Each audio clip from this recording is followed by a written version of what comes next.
Today, I have my fellow co-host that's going to share his experience with us and his journey. So over to you, Chris. Cheers, Ben. Cheers, Ben. You just want to crack on like that, do you? Just Yeah. straight in. Okay, well, where shall I start? So,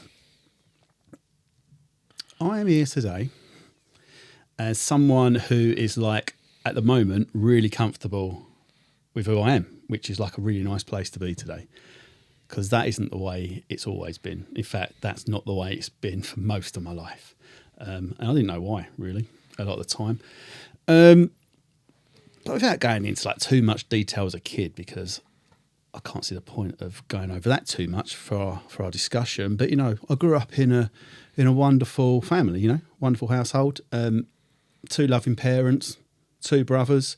One brother's about 18 months younger than me. The other one, 10 years.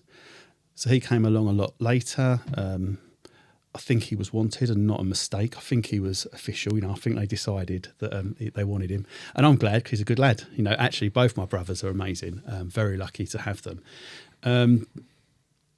Went to school, played a lot of sport, did a lot of music. Was really kind of happy as a young kid.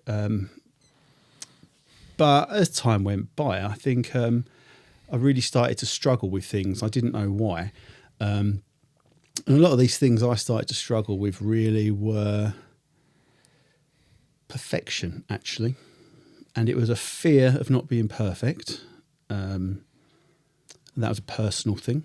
I don't really remember anybody telling me you've got to be perfect or anything like that. But I did have this fear that if I tried to do something and I didn't do it absolutely perfectly, I'd failed. This is something that has continued all through my life until fairly recently, when I'm tackling that kind of stuff now a bit. But life was good, looked good to the outside world. I was living a life that I always knew, so I thought it was normal. Roll forward a little bit. Teenage years, started to feel a bit uncomfortable, more so. Felt like I needed to always fit in. And if I didn't, I felt just daft and silly. But I don't think people knew that from the outside because I was masking it all the time. I looked like I was always very happy, always looked like I was in a good place. But actually inside I was quite petrified a lot of the time. And when I got to 14, I was starting to drink. And drinking alcohol made a difference to my life. At that point, it made me feel far more comfortable. It made me feel like I could go out. I could be with my friends again. Because there was a little bit of time, actually, before this happened, when I noticed 6 or so months, I stopped going out. I stopped seeing my friends on weekends and stuff. I went to a school that played rugby on Saturdays. I still had to do that. But then after that, I didn't ever see them. I didn't go out. I didn't meet them. But I had done prior to that. And I stopped. But when I started drinking again, that was the norm. I'd be out all the time if I'm on a Saturday. I'd be around my friend's house on a Friday night. And it became the standard thing that I was out. I was having fun. The drink gave me that ability to do that. It didn't help in school, obviously, because I couldn't drink during a school day. I know some people might get to a place where they do, but you're certainly not allowed to drink during a school day. Whereas when I was at home, actually, I wasn't allowed to drink at home at that age. I should say that as well. But, you know, if I went out, I could get my hand on alcohol and therefore I could drink. It started to make me feel a bit better. That progressed over the years, you know, 15, 16, 17, just more and more and more and more. It was very normal, you know, very normal thing to do. All my friends were drinking. Everybody was drinking. Just down the pub on a Friday, standard. I used to have my driving lessons when I was 17. I used to drive the car to the pub and the teacher would drive it from the pub back to whoever the next person was she was going to pick up. That's what I arranged. When I look back at that now, I think that's pretty incredible, isn't it? Like, that sounds like somebody who may have developed an alcohol dependence, which I did. You know, that's the first thing that happened.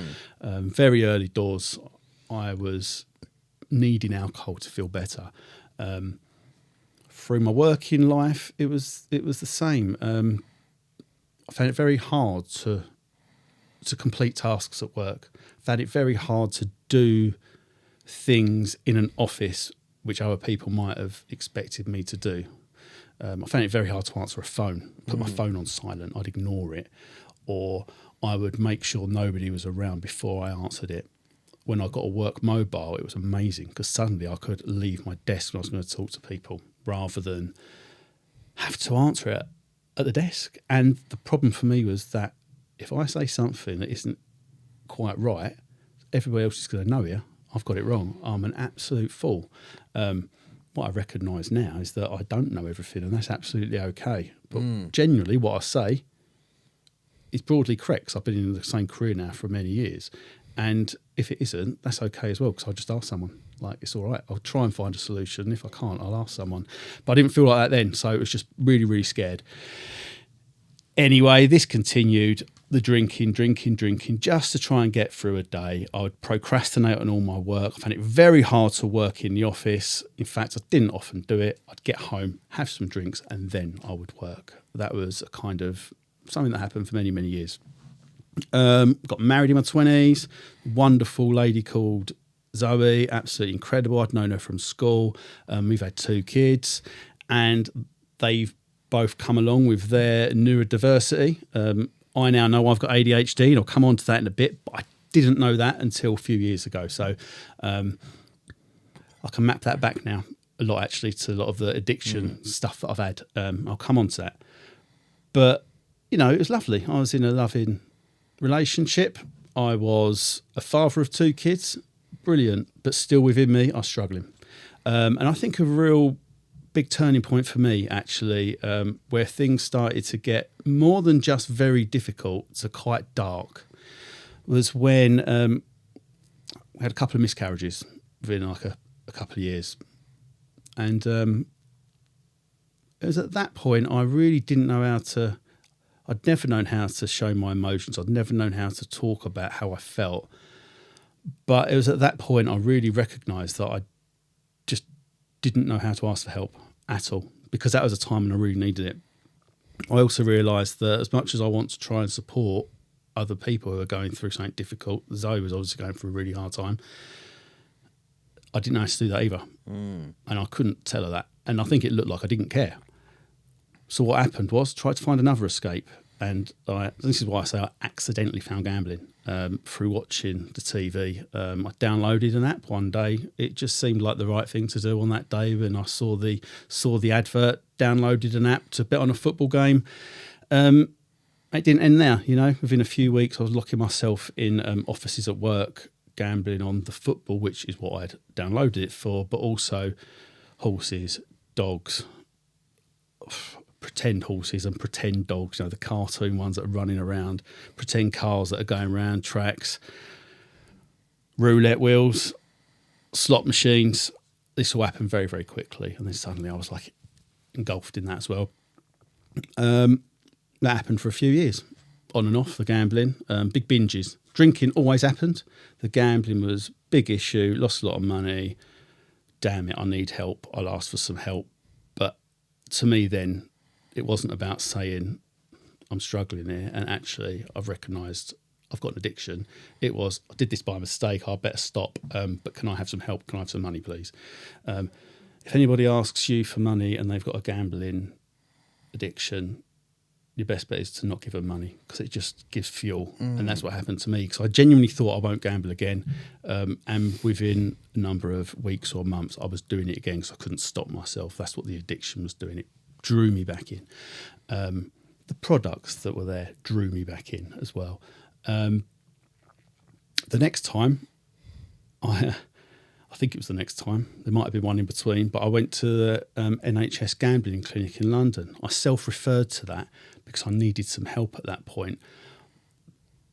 But I needed some help to prove to my family that I was not going to do it again, because I'd made this other mistake. You know, I've made a mistake again. I'm really sorry. It won't happen again. And this time, to show you that it's not going to happen again, I'm going to go to this clinic. But truly, I didn't believe there was an addiction beneath it all. And I was petrified to stop drinking. I only went there to try and stop gambling. And it was also CBT based, which is a great thing. You know, CBT works for many people. I found it very difficult, actually, with ADHD that I know I have now. I look and I think, oh, wow, yeah, I just don't think CBT works for me, because actually I get work to do and stuff during the sessions or between sessions. I just procrastinate on all that, and actually I start to feel worse. And then I get to the next session and I haven't done it. And then I feel bad because I haven't done it. And then we don't move on to what we should be doing. And that's kind of how I felt about that. I just missed some of the lessons as well. Some of the sessions, I ended up down the pub. In fact, I'd quite often go to the Toucan, which is the Guinness pub down in Soho. And I did that before everyone that I went to. But sometimes I just didn't leave there and I didn't get to the sessions. There's only 12 and I just didn't get to some of them. And that was a shame. But it was because I didn't believe I had an issue. And also, I now realise I was petrified to stop drinking. I wanted to stop gambling. I never liked gambling. Yeah, I got a buzz. Yes, it quietened my head. And I'll talk about that, I think, when I talk about ADHD. I think that's interesting. But I didn't like it. I wanted to stop. But I was scared of stopping the drinking. But I did stop the gambling for a little while. Then I did a raffle at my kids' school fete. And school fetes are a funny place for people like me who can't drink alcohol, don't want to drink alcohol anymore. There's the old beer tent, that's where everybody goes, all the parents. Or if I can't gamble, I can't go either and do very much stuff, because it's incredible how much stuff it relates to gambling. The raffles, tombolas and stuff, higher or lower with the cars, put your money in, you might win a prize. This is all the stuff I started to realise, but I did a raffle. I hadn't planned to. I knew I shouldn't. But anyway, I won that bloody raffle. Didn't I? Of course I did. And I was on the field and suddenly all those feelings came back into me. It was just a mad feeling. So I ran to the stage to get my prize, and I just left my daughter, who was 2 at the time, in the field next to where the playground was. I came back and she wasn't there anymore. And then suddenly my head went back to dad mode and I was like, oh my God, where's my daughter? And fortunately, she'd found her way back onto the playground and was with a member of the family. But for me, that was a big kind of worry as well. But you know what? I didn't tell anybody in my family that I shouldn't have done that raffle. And I shouldn't have done, because, I was putting some money on something in the hope that I was going to win something back. So that's a gamble. And I won. And the problem with me winning there was I got that feeling again. And then around about 6 months later, when the world looked great to everybody, I was in a good place. I'd had these gambling issues for a while, but I'd paid off all of my debt to the banks. Not to my dad, still had a lot there, but all to the banks. And I was getting we're getting a remortgage, me and Zoe. And it wasn't to cover any debts or anything like that. It was to get the house done for our long-term future. The outside world must have thought, this is brilliant. He's at work, he's doing well, all this stuff's happening. But inside, I wasn't doing well. I couldn't tell anybody. Part of me felt like, you don't deserve this, for one. And the other thing was, I couldn't live in that kind of chaos in the kind of building works and stuff. And thirdly, I was just getting to a place where I'd used drink for so many years to try and help me. Even though I didn't realise that at first, I had come to realise that, and it wasn't helping anymore. And then the gambling kept coming back in. So yeah, it did in that year. It came in again in the May. This was 2017. And I gambled with an organisation for about a month on and off, spent a lot of money. It was horrendous. But I won a lot as well, a lot. And in my head, it was like, do you know what? You could take all this money out now and never gamble again.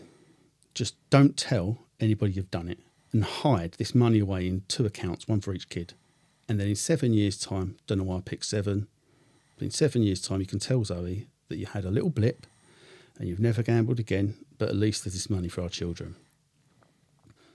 It didn't happen because I tried to withdraw the money, and back then you could reverse that withdrawal. So I could put money into account whenever I wanted and just spend it without many checks, if any checks. But when I wanted to take it out, it took a lot longer. And also I had the option for 24 hours to actually just say, do you know what? All that money I've tried to take out, can you just leave it in my account so I can re-gamble it? Because I was so scared of actually telling people that I had gambled, and the worry that I might lose my wife, mainly, and then I would disappoint my parents, made me think, do you know what? Let's just put it back in. Better to lose it. But actually, I did lose most of it, but then I did manage to take some out and put it in the bank. And I was like, oh, thank God for that. Just leave it there. Because it's to cover the building works and everything else. But over the next few months, my mental health was terrible, really, really bad. I went to the doctors, and I tried to get some help and that. But then there was a day where I remember it. Zoe was out at a PTA, like a Parent Teacher Association thing at the school, and the kids were awake and wouldn't go to bed, and they find it hard to sleep. They did back then with like the neurodiverse stuff. We'd give them melatonin. The doctor gave us melatonin to give them to try and help them get to sleep. They wouldn't sleep. They finally went to bed. And I remember falling on the floor in a ball and just like crying. And I had a bottle of red wine in the house. I'd been drinking some beer, but there was a bottle of red wine. And do you know what? I looked at it. I couldn't even drink it. And that scared me a lot, because that's what I'd always gone to in these situations. And I couldn't. It wasn't going to do it. So instead I called NHS 111, and Zoe came back in the house and was like, what's going on here, kind of thing. And it's very hazy, the memory of those particular moments, but I know I rung that. Anyway, my dad ended up taking me up to the hospital to see someone. My mum always talks about the fact that she didn't think I was coming home, but they did send me home. They sent me home and gave me some antidepressants. And antidepressants work for some things and not for others. You know, they can be right for people sometimes or not, and all that kind of stuff. But the point was, I got given antidepressants and we didn't delve any further. So there I was on antidepressants, felt terrible about all this stuff that had happened, that money that had been lost a little while previous, about lying. The money loss wasn't really the big deal, let's be honest. It was the feeling of not being honest and not being able to be honest, because my addiction wouldn't let me be honest, and that was horrendous. But like, I got those tablets, and I just remember looking at the back, and I was like, yeah, I think I can drink on these. This looks good. I mean, if it said I couldn't, I still would have done. But it was, it was really great. I was like, yeah, I can drink on these, and I'm off work, and oh, brilliant. This coincides with a cider festival down at Wetherspoons. What a bonus, and that's what it was like. It was just drinking and not getting better at all. In fact, getting worse. I went back to the doctors. I did go and get a bit of counselling, which was very helpful. But I didn't get a lot of it, and I didn't really talk honestly again. I spoke about some things, but I wasn't honest enough. I felt ashamed, I don't want to tell people what happened, which is such a shame. I know now that if I'd said stuff then, it might not have got to where it got to. But anyway, a couple months down the line, there I was in October of 2017, feeling like I can't be in this world anymore. There is no hope. I've got to find a way to get out of this situation, and the only way I can do that is to end my life. So I had a plan. But what happened was, it's mad really, I looked at my pension to see how much Zoe would get left. That was all I cared about. I don't want to be here. They're better off without me, but they'll be all right if they get enough money. If they haven't got me and they've got the money, that's fine. I'm only here to give them the money, which is ludicrous. But that's what my head was saying. I just thought to myself when I was looking at it, I don't think they'll pay out if I take my own life. They're not going to pay, are they? I don't know. And then suddenly, bang, I'd won all that money earlier in the year, which I then give them most back for. I was suddenly like, this amount I'm looking at is double what I won. I could do that. And then that's what I did. I found my credit card in my dad's, first of all. He was on holiday. And although this wasn't specifically to gamble at this point, we had builders in the house, like I said, and my home insurance had come to an end. And rather than doing what I would have done now, insane mind, would be, I haven't got my card, but we need to pay this. And it's a Sunday and they're back in the house tomorrow and I'm worried something might go wrong in the house, just in case. I'll phone my dad and ask him what to do, or I'll phone Zoe and say, Zoe, we've got to pay this. Could you talk to my dad so you can go and get the card that we'll need to pay this? Instead, I went into my dad's, rummaged around to try and find where this might be, found the box, found a key, unlocked it, paid the insurance, right? Put it back in, locked it away, put it back. I wasn't going to do anything else at that point. I mean, I knew about all the idea of gambling, all that, but at that point, I wasn't piecing it all together, And then a few days later, I was back in there, opened that box, started the gambling. And, I gambled with one company for 4 days, right? One of those days was £500. I think I must not have had a lot of money that day. Yeah, £500 is a lot of money, but compared to everything else that happened through that period, it was nothing. And they just took all this money off me, and overnight it kind of happened on one night between the 27th and 28th of October.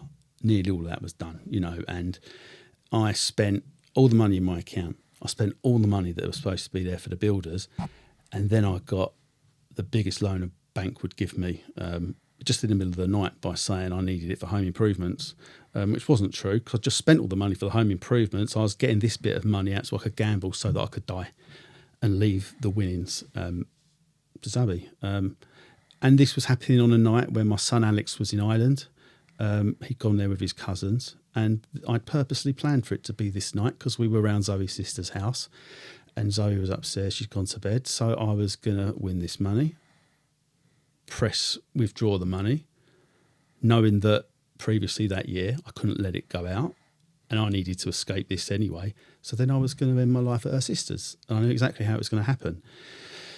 Now I lost all the money, and thank God I lost the money, because I wouldn't be here. I couldn't see a way out. I could not see. It was so dark, right? There was no hope. But fortunately, I lost.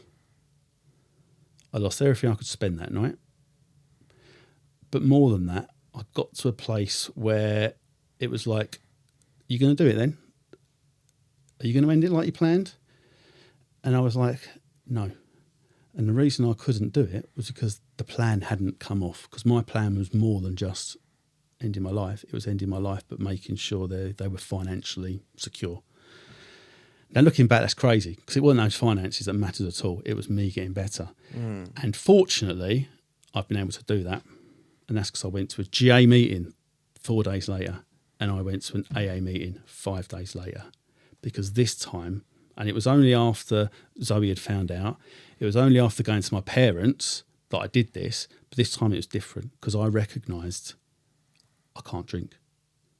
The time before, I had no intention of not drinking. And I think that was the place where it's like, that's the end of it. 29th, 28th, I can't remember the date now, 29th of October 2017 was the last day I placed a bet, and the 30th of October 2017 was the last time that I took an alcoholic drink. And obviously we're now in 2024, so I've been on a recovery journey since. So yeah, it's been good so far.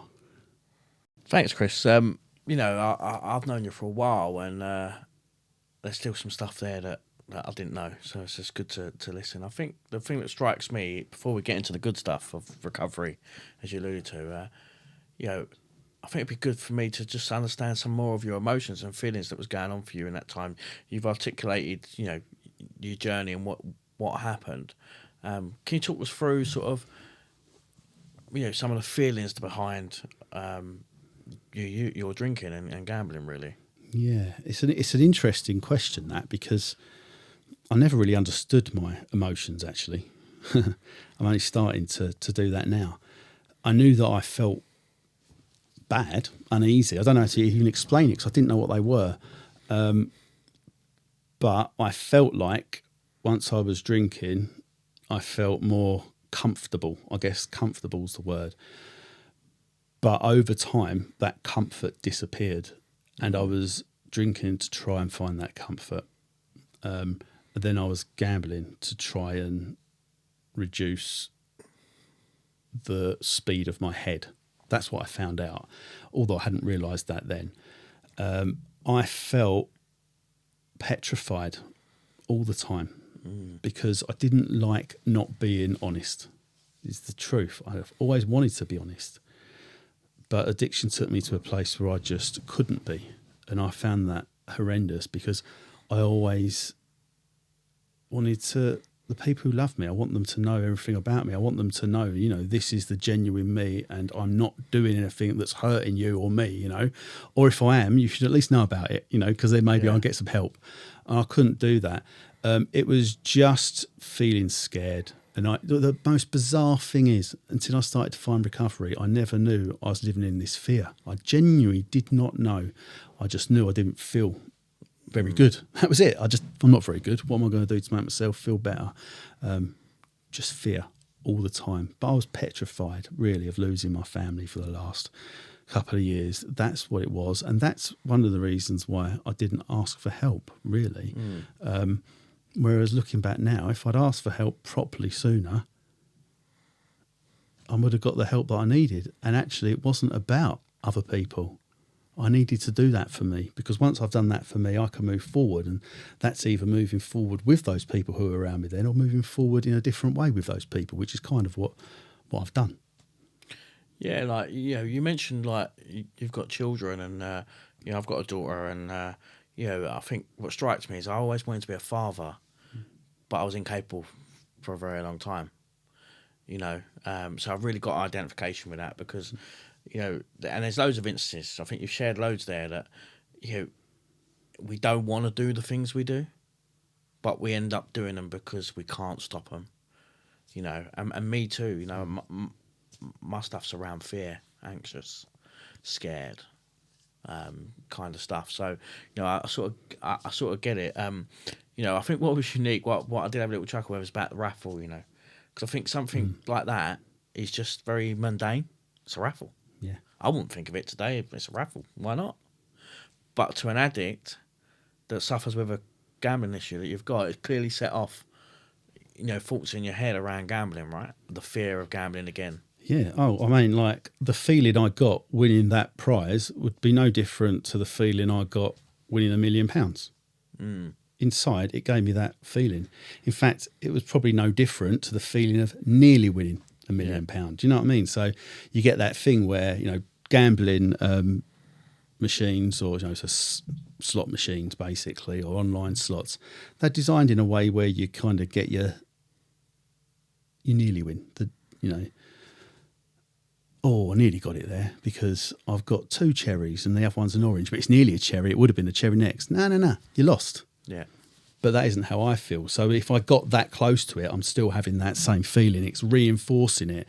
And that's what kept happening. So really, when I won that raffle, it just took me back to a feeling I'd had before and kind of that sense of ease, and excitement at the same time. But that sense of ease is an interesting thing because that is why I drunk a lot. To be honest, it eased how I was feeling. That's what I thought. But coming out the other side and coming into like the recovery journey and how I think about it now, it's what I really recognise is that sense of ease wasn't really ease. What it did, it took me from a place of terrible pain into a place of, here's that place of pain, but it's that place I'm used to and I can accept, and that's all right. And that's where I deserve to be. And actually, I think that's one of the reasons why when I was feeling good in that January of 2017, where it looked great everywhere else, and I was up in actually a good place, I wasn't feeling pain. I wasn't in a really painful place that I needed to come back to this pain.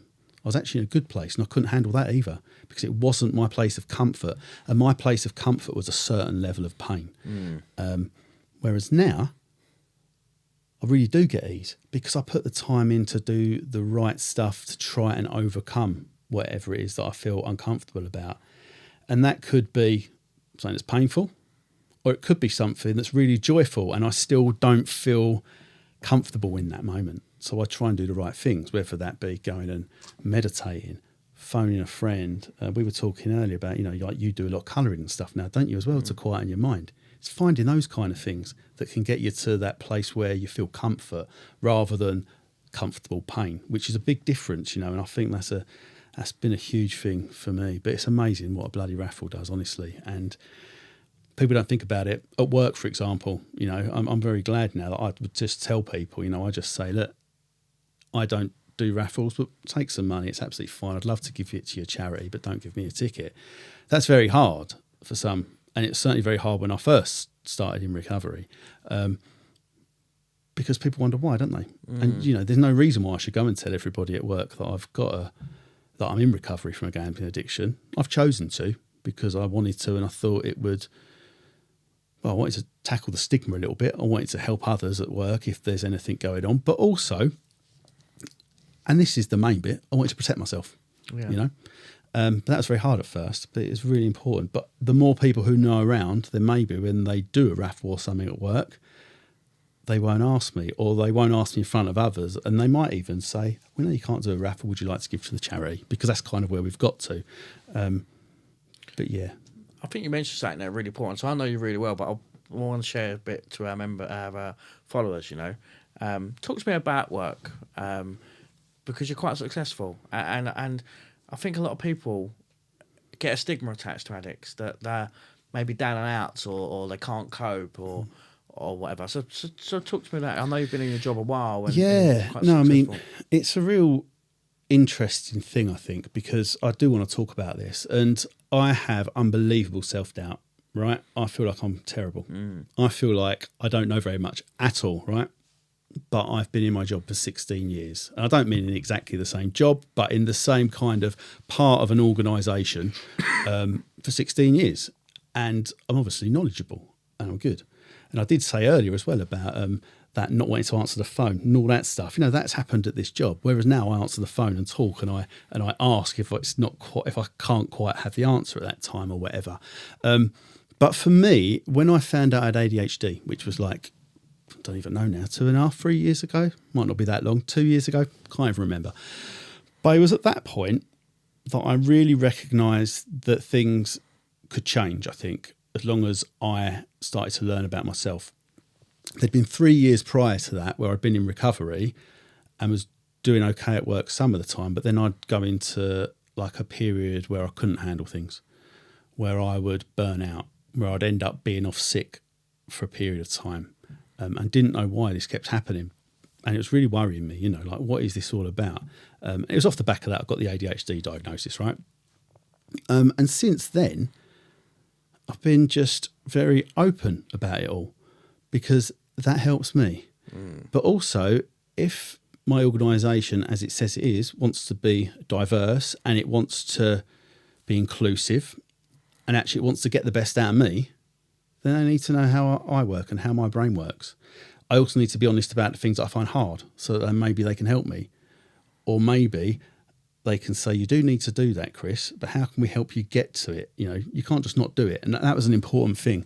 None of this is about saying, that bit's difficult, I'm off the hook. What it's about is saying, I now understand how my mind works, therefore I can go about my job in such a way that makes me more productive, and I can worry about it less. And I think the best thing really has just been that open communication with my boss and with the wider business. And like, you know, on a Monday morning, Tuesday morning, whatever it may be, if I wake up and that addict head is on, as we call it, and all that kind of stuff, or my ADHD is really playing up, do you know what I do? I tell my boss. Oh my God. For years and years and years, I didn't tell anyone. I sat there with it and it got worse. I procrastinated and nothing happened. The next day I'd get up, I'll do it, I procrastinate again, nothing gets done. People then start chasing and I'm in that kind of state, and then I'm trying to do everything quickly, make mistakes. Or previously to that, it would have been, better get drunk now, all that kind of stuff. What I do now is I tell them kind of when I recognise the feeling. Do you know what I mean? I say, bit difficult today, I'm going to try and do this, this and this. It might be hard. So what I might do is I might drop you an email at lunchtime to let you know how I'm getting on. Or could you give me a call at 1 o'clock just so we can touch base? It's that kind of stuff. Like, and it shows that I'm interested in my role. It shows that I want to do well, but it also shows that I understand myself a bit better.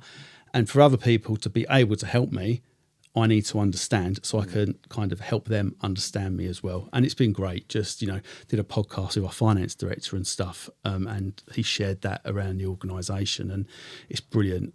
We've got a lot of staff network groups. We call them colleague network groups at work. And there's one for disability, there's one for women, there's one for faith and all this stuff. And it's wonderful when you start to realise that there are all these things that exist, and you start to share, it goes right around the organisation. And I work for Transport for London. It's a big organisation. But I was scared to say all this stuff before. Do you know what I mean? And actually, since I've opened up, things have got far more positive, better and better and better by the week, really. Yeah, I've found people more accepting. Do struggle sometimes. I think some people still do judge in the world, not necessarily at work, but in life in general. So there is a bit of that, and that plays into certainly my stuff around, I feel I'm inadequate. So when someone judges me or says something that could be contentious, it plays into my stuff. We went out last night, we was together last night, we went to a gig, and one of the things I said to you was, I go to bed sober and I wake up a drunk.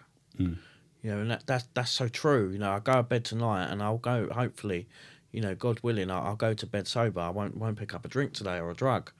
But tomorrow morning it starts again. I wake up as that drunk. And I have to get in that routine.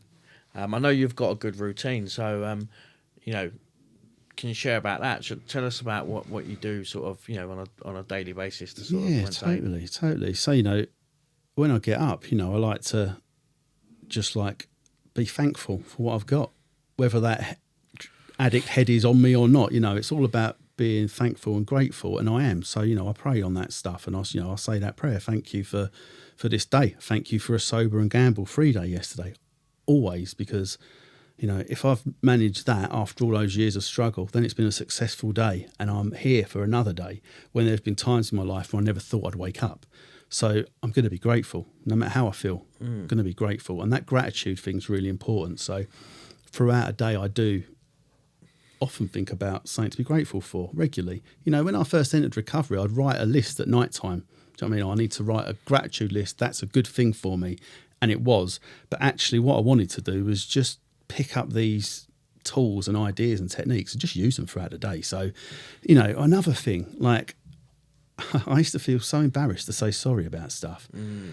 I go into my son's bedroom these days, right, and I'll be chatting to him or whatever, and then I might shout at him for something, or he'll wind me up, but my reaction will be over the top.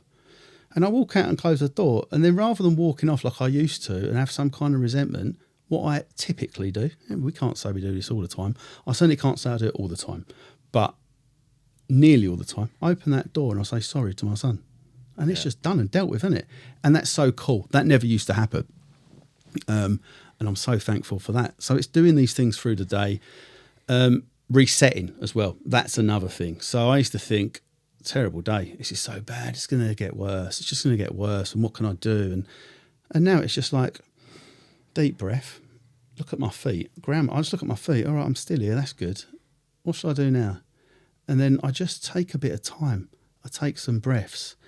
I might go for a quick walk and just look at the trees and stuff. Because with my ADHD, I noticed that, there was a long time I was trying to meditate. It's very hard to just sit still and meditate, I found. So I started doing things like mindful walking. I'm walking around, really looking at the trees. What shape are the leaves? What colour are they? What are the birds doing? Are they singing today? And I'd pick up a rock or a leaf and I play with it in my fingers so I can really feel it's there. So I know I'm in this moment. Because all of my issues are in the future or behind me. They are never right now. They're never that bad. If I'm in an issue right now, it's never as bad as I think it's going to be, because I always think it's going to get worse and worse and worse. So just calm down, reset. That's one of the best things.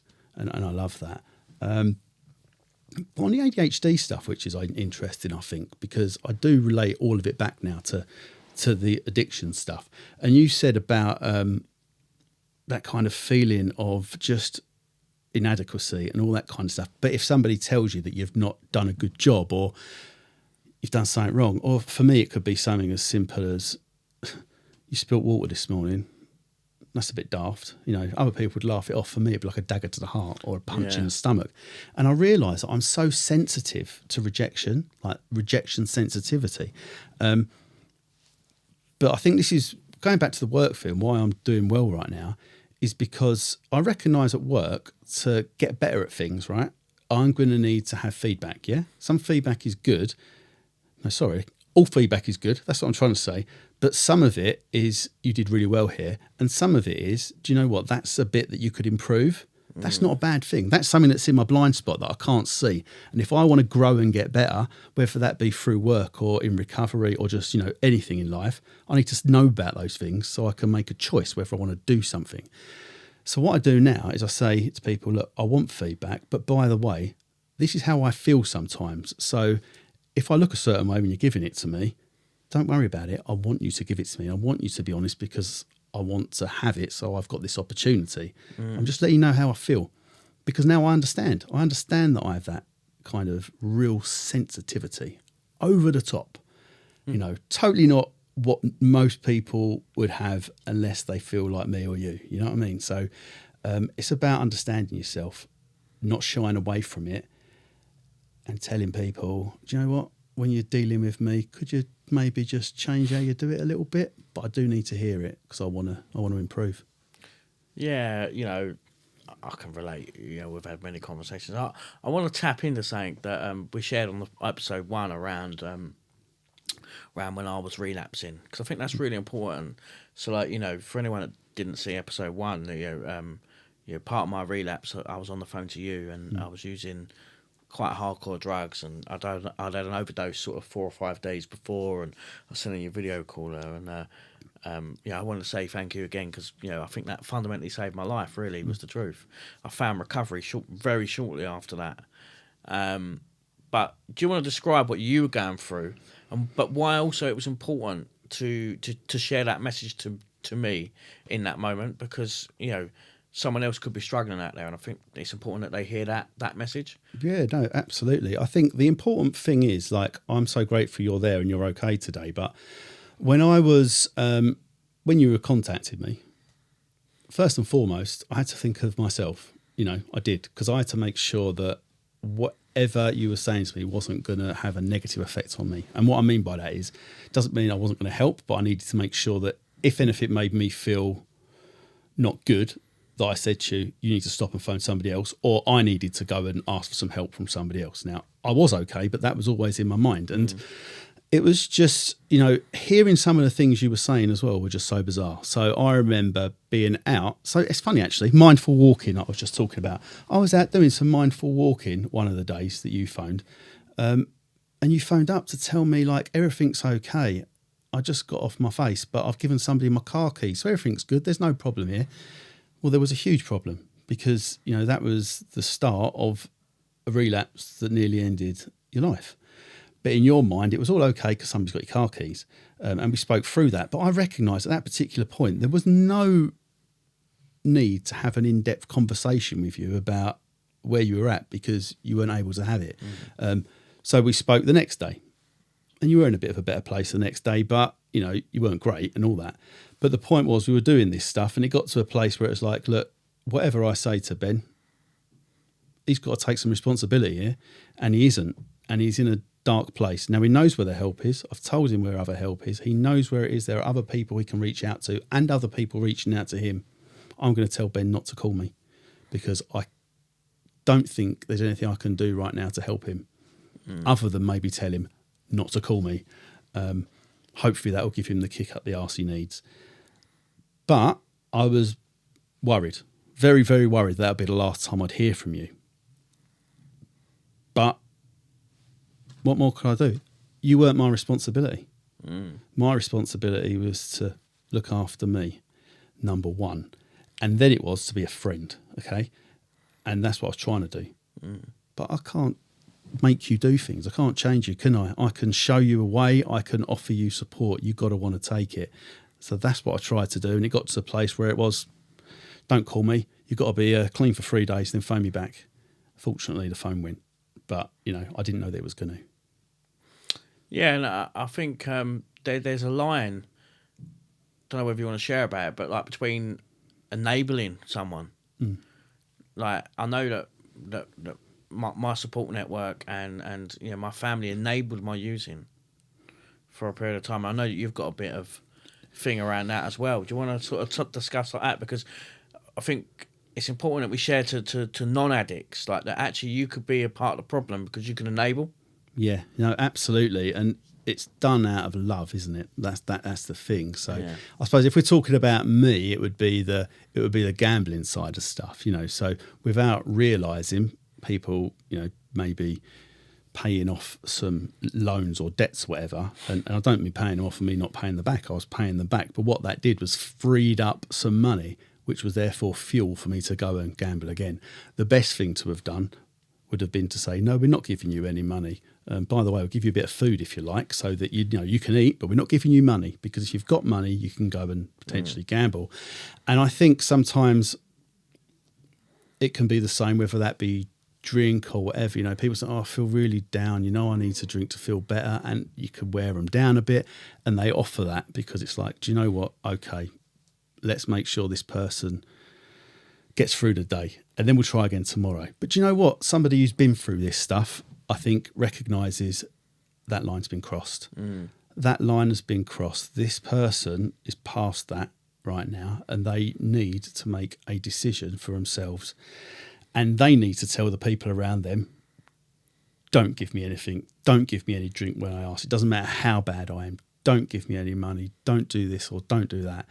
And if you're unable to do that, I think sometimes you need somebody who's been in your shoes maybe to give it to you. You know, sometimes they need to give it to you, don't they? You know, normally very compassionate, very, you know, loving.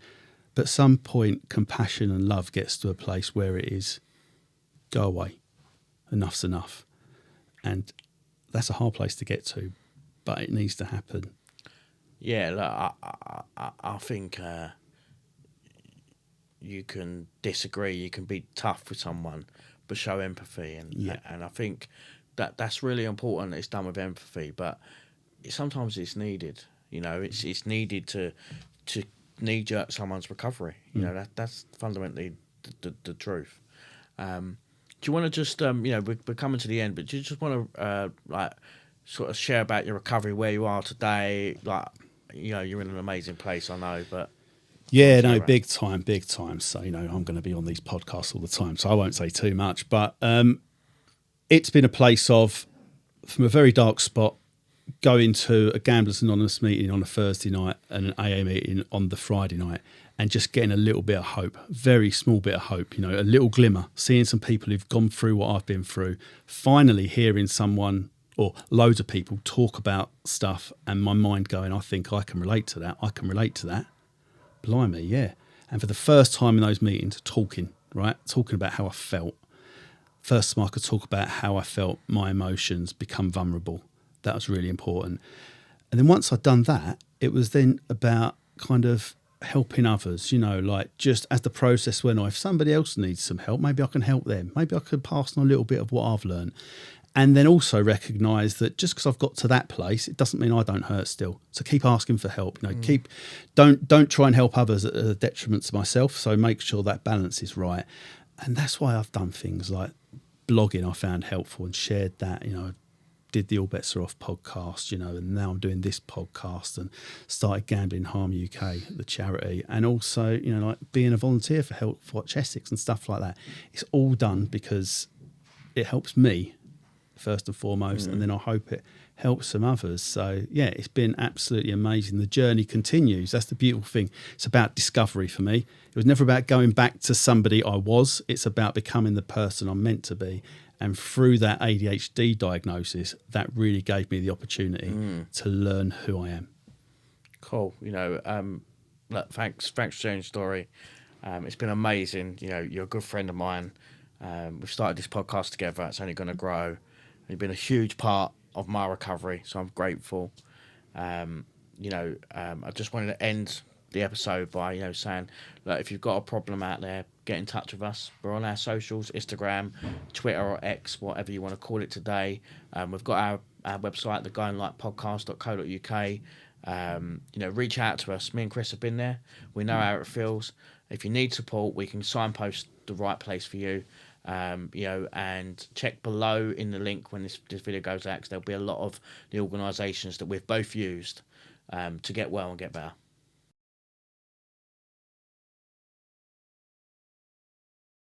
As we wrap up another amazing and inspiring episode of The Guiding Light, remember, although your journey is unique, you most certainly are not alone.